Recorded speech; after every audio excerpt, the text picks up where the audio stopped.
तर साहेब आता वाचन चालतं ना.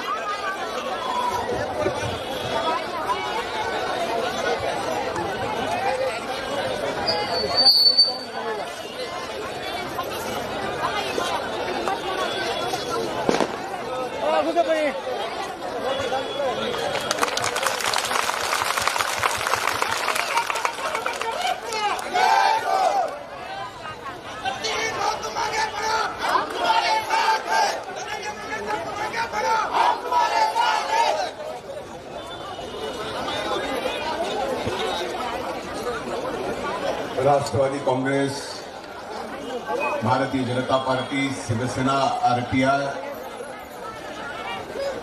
या घटक पक्षाचा महायुतीचा उमेदवार म्हणून आज माझ्या प्रचाराच्या निमित्तानं आरपीआयच्या वतीनं युवक नेते सचिन कांदे यांच्या मार्गदर्शनाखाली आज जो या ठिकाणी मेळावा होतोय, व्यासपीठावर उपस्थित सर्व माझे जिवलग सहकारी आणि आजच्या या प्रचार सभेला मला आशीर्वाद देण्यासाठी इथं उपस्थित असलेल्या माझ्या माता भगिनी, वडीलधारी मंडळी आणि तरुण भावांनो आणि पत्रकार मित्रांनो,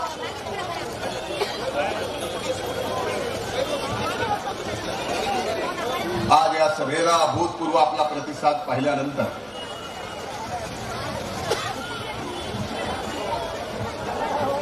आपल्या या मतदारसंघातल्या विजयाच्या बाबतीत मला कधीच शंका नव्हती, पण आपल्याकडे पाहिल्यानंतर, आपल्या डोळ्यात डोळे घातल्यानंतर एक निश्चित आहे की यावेळेस तुम्ही नक्कीच परळीमध्ये विजयाचा इतिहास करणार आहात.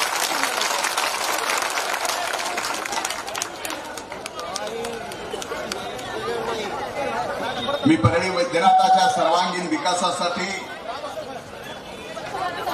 या परळीतल्या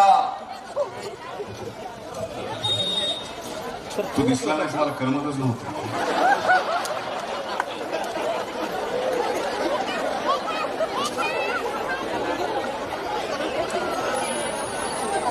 आपल्या या परळी वैद्यनाथ नगरी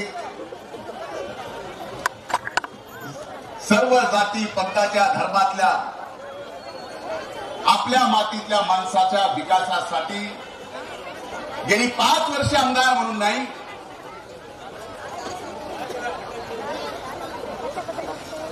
तर 22-25 वर्ष झालं मी आपल्या सगळ्यांची प्रामाणिकपणे सेवा करत आहे.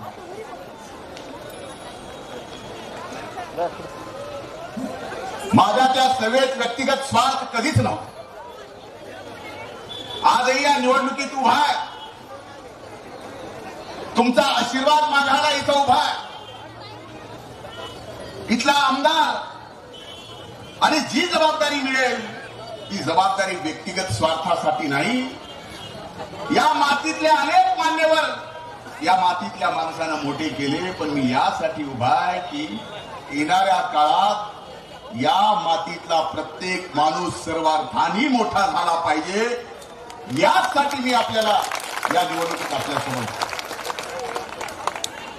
लोकसभेच्या निवडणुकीपासून जात पात धर्माचं ज्या पद्धतीनं राजकारण चालू आहे त्याच्यावर मतदान करायचं चालू. एकीकडे धर्मात भेद करायचा प्रयत्न चालला, दुसरीकडे मागच्या निवडणुकीत असा प्रचार झाला आणि त्या प्रचारामुळं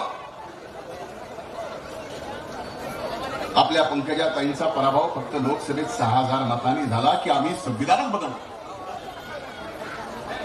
अरे ज्या बाबासाहेबांच्या संविधानासाठी धनंजय मुंडे सारखे लाखो करोडो मरतील, पण हे संविधान कधीच मंजूर करणार नाही. कारण परमपूजनीय डॉक्टर बाबासाहेब आंबेडकरांनी या देशाला जे संविधान दिलंय ते संविधान फक्त एका जातीसाठी धर्मासाठी नाही, तर आपल्या देशातल्या प्रत्येक जाती धर्मातल्या माणसाला ताठ मानानं जगता यावं, मनासारखं खाता यावं, मनासारखं घालता यावं, मनासारखं लिहिता यावं, हे स्वातंत्र्य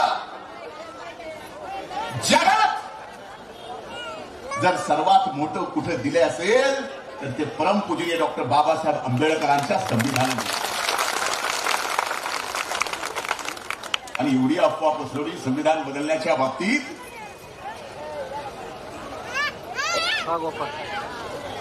पण आपल्यापैकी अनेक जणांना हे माहीत असेल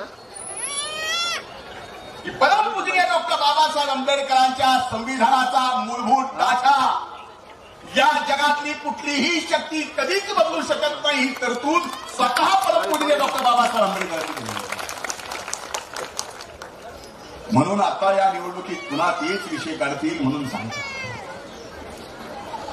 ज्या बाबासाहेबांनी आपल्याला संविधानातून जात पात धर्म कधीच या बाबतीत भेदभाव करायचं सांगितलेलं नाही, आजपर्यंत तेच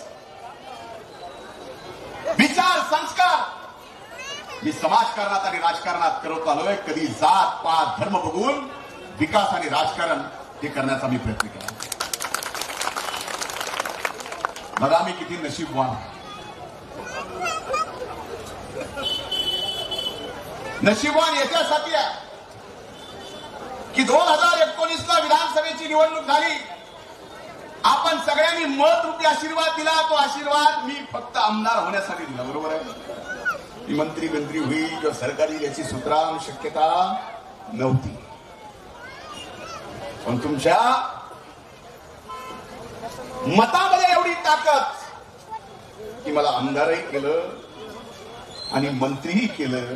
नशीबवान मी याच्यासाठी म्हणलं की परमपूजनीय डॉक्टर बाबासाहेब आंबेडकरांनी जे सामाजिक न्याय आणि विशेष सहाय्य मंत्रालय स्वतः निर्माण केलं. जीवनामध्ये मंत्री झालो तर बाबासाहेबांनी निर्माण केलेल्या खात्याचाच मंत्री पहिल्यांदा झालो. आणि त्यावेळेस मी अनेकदा ज्या वेळेस सामाजिक न्याय मंत्र्याची जबाबदारी माझ्या खांद्यावर आली, अनेक जणांनी वेगवेगळे प्रश्न विचारले. म्हणलं माझ्यासारखा भाग्यवान नशीबवान माणूसच दुसरा नाही की ज्या बाबासाहेबांनी हा विभाग काढला त्याचा आज मला मंत्री होता आलं. एक शब्द त्यावेळेस मी दिला होता की या सामाजिक न्याय मंत्रालयात अशा पद्धतीने काम करून दाखवेल की हे सामाजिक न्याय मंत्रालय त्याची प्रतिष्ठा एवढी वाढवेल की ज्या वेळेस कधी मला हे मंत्रालय सोडावं लागेल त्याच्यानंतर स्वतः मुख्यमंत्रीच हे विभाग सांभाळणार एवढी प्रतिष्ठा वाढविल. आजपर्यंत त्या विभागाची जबाबदारी मी सोडल्यानंतर राज्याचे मुख्यमंत्री सांभाळत आहेत. बघा हे काम आपल्या सगळ्याला माहिती आहे. अनेक जण एका गोष्टीचा संदर्भ देतात की सभागृहामध्ये मी 1000 वेळेस जय भीम म्हणलो, पण ते का बोललो हे कुणाला माहिती. पुण्याच्या फर्ग्युसन कॉलेजला संविधानाच्या बाबतीत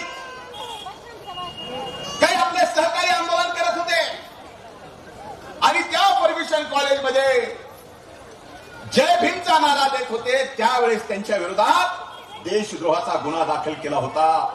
म्हणून सभागृहात मी म्हणलं हो मी या सभागृहात सुद्धा जय भीम म्हणतो, माझ्यावर 1000 गुन्हे दाखल करायचे होते का. ज्यावेळेस जास्त बोललो त्यावेळेस ते गुन्हे मागे घेतले.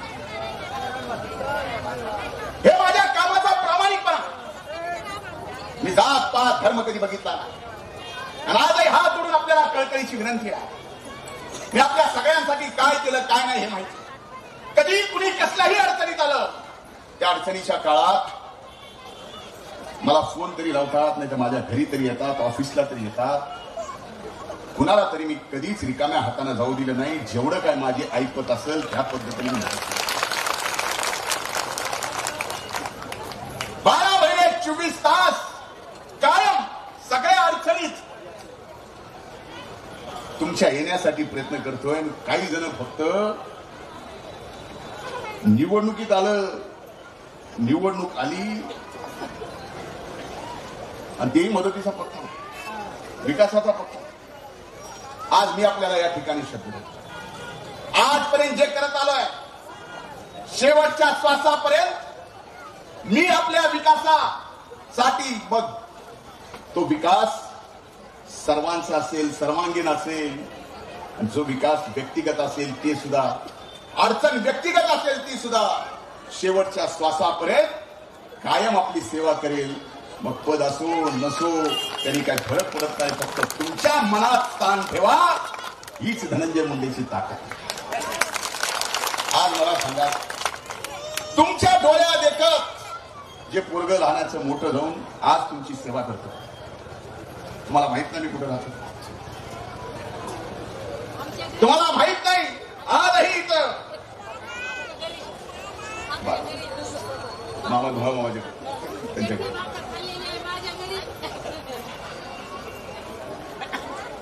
दोन खोल्यात, धुमाल मामाच्या घरी 2 खोल्या, माझ्या 3 बहिणी, मी, आई वडील आपल्या डोळ्यांनी बघितलं. अरे तिथून इथपर्यंत आलो आहे, त्या सगळ्या परिस्थितीची मला जाणीव. इथून तिथून एक सगळं आजही बघा, त्या धुमाल मामाने संजय भाऊ अख्खे सगळे बांधले बंद, फक्त तेवढे 2 रूम माझ्यासाठी ठेवले. या परिस्थितीतून इथपर्यंत आला असताना सगळ्यात अगोदर मला जर कुठल्या गोष्टीची जाणीव होत असेल तर जो गरीबाचा गरीब आपल्या मातीत राहणारा माणूस आहे, ज्याचं रोज हातावर पोट आहे, काम केल्याशिवाय त्याची चूल पेटत नाही, अशाला पुढे आणायचं, त्याला मोठं करायचं. आजपर्यंत ते करत आलो आहे आणि परिस्थिती बदलली आहे. आज मला अभिमान वाटतो सांगा, या परळी शहरात 3,500 घरकुलं दिले. 3,500. लाडकी बहीण योजनेतून आपल्याला खात्यावर पैसे येतात का नाही?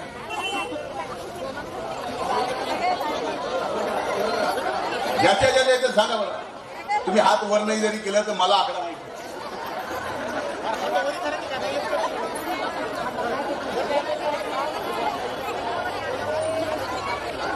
आपल्या या परळी शहरात आणि तालुक्यात 67,000 माझ्या लाडक्या बहिणीला आतापर्यंत 7,500 रुपये या ठिकाणी मिळाले. 67,000. आणि पहिलं निराधार त्या सगळ्या गोष्टी. आणि एवढ्यावर कधी अडचण झाली तर मी तर आहेच. आपल्या सगळ्याला माझं घरचं माहिती, भलेही थोडं लांब असलं तरी माहितीच आहे. आज या मेळाव्याच्या निमित्तानं माझ्याकडे एक मागणी करण्यात आली की इथं अतिशय चांगली जागा बघून परमपूजनीय डॉक्टर बाबासाहेब आंबेडकरांचा पूर्णाकृती पुतळा उभा करायचा. मी आज तो शब्द एवढ्यावर थांबत नाही. जगतकर करीत आहेत आपण 15 कोटी रुपये. मी सामाजिक न्याय मंत्री असताना मराठवाड्यातलं सर्वात चांगलं जे उद्योगला उद्घाटन झालं त्याच्यापेक्षा चांगलं मी करायचं ठरवलं, मंजूर केलं आणि तेवढ्यात मंत्रिपद गेलं, स्थगिती आली म्हणून राहिलंय. पुन्हा म्हणलं आता एवढा वेळ गेलाच आहे, 15 कोटी भागणार नाही. भले आता 25-40 कोटी गेले ते गेले, महाराष्ट्राने आपल्या तालुक्याच्या ठिकाणी असं बौद्ध विहार बघण्यासाठी यावं, एवढं मोठं करण्याचा सुद्धा निर्णय घेतला. आणि त्याच्यासाठी 2 एकर जागा नगरपालिकेशी अगोदरच देऊन द्या.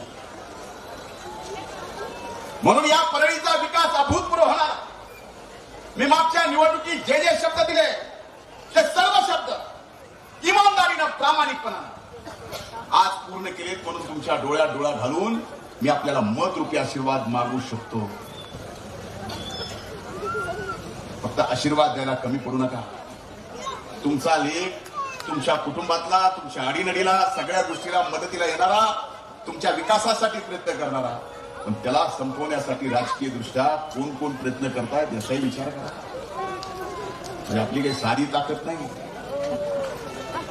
आज आपण एवढंच अस्तित्व निर्माण केलंय महाराष्ट्राच्या राजकारणात. मी असेल, ताई असेल, या परळी वैद्यनाथाच्या मातीला विचारल्याशिवाय महाराष्ट्रातल्या राजकारणात उलथापुलत होत नाही. एवढी आपली ताकद या ठिकाणी निर्माण केली. आणि ती ताकद माझी नाही, भलेही नाव माझं असेल, पण ती ताकद तुमची आहे. तुम्ही माझ्यावर विश्वास टाकलाय, तुम्ही मला आशीर्वाद दिलेत, म्हणून आज महाराष्ट्रात या मातीचं मी नाव करू शकलो. नाव माझं झालंय, पण ते नाव खरं तुमचं आहे. माझी ताकद तुम्ही मला संपाला निघालेत. म्हणजेच तुम्ही जी ताकद निर्माण केली त्या ताकदीला संपाला.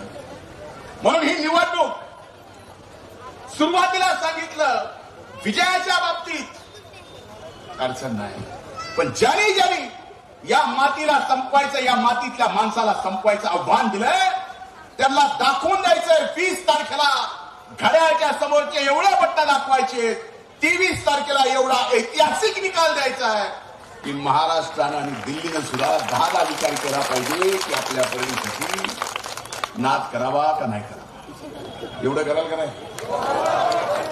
20 तारखेला आपला लेख उभा मशीनवर 1 नंबरला नाव आहे धनंजय पंडितराव मुंडे, चिन्ह घड्याळ. आपलं मत रूपी आशीर्वाद द्या. सर्वांनी मतदानाला या आणि मतदानाचा टक्का सुद्धा व्हावा.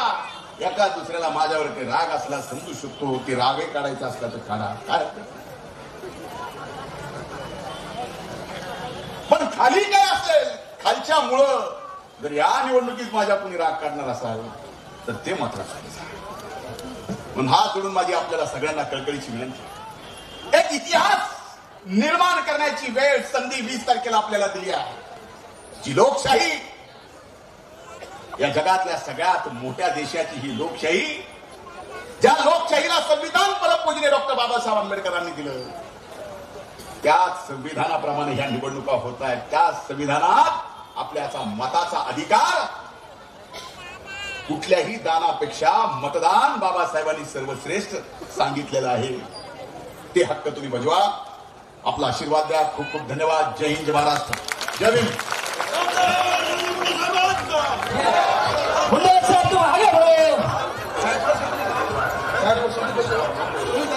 परमिशन